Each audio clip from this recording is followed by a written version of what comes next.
गांव में राजू और रवि नाम के दो आइसक्रीम व्यापारी अगल बगल के घरों में रहा करते थे। राजू बहुत सरल और अच्छा इंसान है। वह गरीब था, इस कारण एक छोटा आइसक्रीम ट्रॉली चलाकर अपना जीवन बिताता था। रवि घमंड और ईर्ष्या स्वभाव का था। राजू की उस छोटे ट्रक को देखकर उसका मजाक उड़ाता था। हर दिन सुबह राजू और रवि आइसक्रीम बेचने अलग अलग रास्ते में जाते थे। स्कूल का समय होते ही दोनों वहां पहुंचते थे।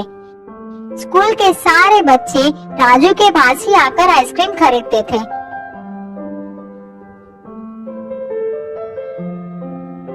रवि का आइसक्रीम ट्रॉली तो बहुत सुंदर और बड़ी थी, लेकिन कोई भी रवि के पास आकर आइसक्रीम नहीं खरीदता। उतने में एक गरीब लड़का रवि के पास आकर कुछ खाने के लिए मांगता है। रवि उससे चिढ़कर वहां से चले जाने को कहता है। बच्चा बहुत दुखी हो गया। एक बेंच पर बैठकर भूख से रोने लगा। राजू को उस बच्चे की ऐसी हालत देखकर अपनी बचपन याद आई। राजू की बचपन में ऐसे ही भी थी, वो भी एक अनाथ था। राजू बच्चे के पास गया, उसे आइसक्रीम देकर खाने को कहा। पूछा, छोटू तुम्हारा नाम क्या है? तेरे कोई नहीं है क्या? बच्चा उदास होकर कहा, मैं अनाथ हूँ, आप मेरा नाम छोटू ही समझ लीजिए। राजू बोला, बेटा मैं तुम्हारा देखभाल करूँगा, तुम्हारी हर जरूरत को मैं पूरा करूँगा, स्कूल भी भेजूंगा, क्या तुम मेरे साथ चलोगे? छोटू बहुत खुश होकर राजू के साथ चला। इसी बीच में राजू अपनी ट्रॉली का बात ही भूल गया। गर्मी की वजह से सारा आइसक्रीम पिघल गई। अब राजू भी कुछ नहीं कर सकता। उदास होकर छोटू को भी अपने साथ लेकर घर चला गया। आज तो छोटू आराम से सो गया, लेकिन राजू सोचता हुआ पूरी रात संकट में बिताई। अगले दिन सुबह रोज की तरह राजू आइसक्रीम बेचने अपनी ट्रॉली को लेकर तैयार हो गया। छोटू से कहा, घर वापस आते समय मैं तुम्हारे लिए जरूरत चीजें लेकर आऊंगा। ऐसे कहकर राजू सोचता हुआ वहां से निकल पड़ा। राजू को रास्ते में एक मुनि नजर आए। राजू मुनि के पास जाकर प्रणाम किया। मुनि ने राजू से पूछा, क्या समस्या है?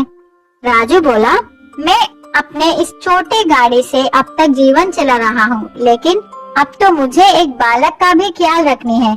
मुझे कुछ समझ में नहीं आ रहा है कि मैं उसके सारे जरूरतों को कैसे पूरी करूं। आप ही इस समस्या का परिष्कार कीजिए। मुनि ने कहा, मैं सब समझ गया। मैं तुझे एक बड़ा जादुई आइसक्रीम ट्रॉली दे रहा हूँ। अब यही तुम्हारी समस्याओं को संभालेगी।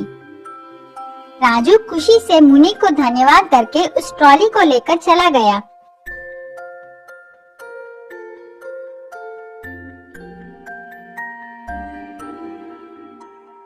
रास्ते में आइसक्रीम बेचता हुआ जा रहा था। इतने में उसको शक लगा कि इतने सारे आइसक्रीम कहाँ से आ रहे हैं, मैं तो इतना नहीं लाया। वह डब्बे को खोलकर देखा तो राजू चौंक गया। उसको समझ आ गया कि ये सब मुनि की महिमा है। रोज की तरह राजू स्कूल के पास आ गया। रवि को राजू की इस नए ट्रॉली को देखकर जलन होने लगा। राजू को इस दिन अच्छा व्यापार हुआ, बहुत पैसे भी मिले। उन पैसों से राजू छोटू के लिए नए बैग, पुस्तक, कपड़े खरीदकर घर लौटा। छोटू बहुत खुश हो गया।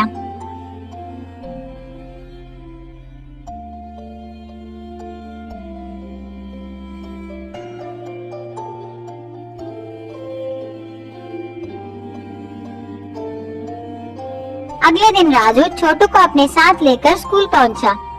उसी स्कूल में छोटू को ज्वाइन कर दी। राजू का व्यापार अब अच्छी तरह चल रही थी। कुछ दिनों के बाद राजू का जीवन कुछ ज्यादा ही बदल गया, बहुत धनवान हो गया। छोटू भी बहुत खुश है। रवि राजू की इस खुशी को सह नहीं पाया। उसको लगा, क्या ये आदमी आइसक्रीम बेच के इतना ज्यादा कैसे कमा रहा है? जरूर इस ट्रॉली में कुछ तो गड़बड़ है। मैं आज रात ही इस बात को पता लगाऊंगा। रात का समय सब लोग सोने के बाद रवि चुपके से राजू की आइसक्रीम ट्रॉली के पास आकर ट्रॉली के अंदर देखा। उसको तो खाली आइसक्रीम चढ़ी दिखाई पड़ी। लेकिन शक के कारण रवि एक हथौड़े से मार मार कर उस ट्रॉली का सर्वनाश कर दिया। रवि को लगा कि कोई जाग गया है। वह तुरंत वहां से भाग गया। अगले दिन सुबह उठकर घर से बाहर आकर देखा तो वह चौंक गया। उसकी ट्रॉली तो टूट गई थी। रवि राजू की ट्रॉली को देखा, वह तो ठीक है। रवि अपना सर पकड़कर रोने लगा। सीख, कभी भी दूसरों की खुशी और विकास को देखकर ईर्ष्या नहीं करनी चाहिए। हमारी सोच हमेशा अच्छी होनी चाहिए।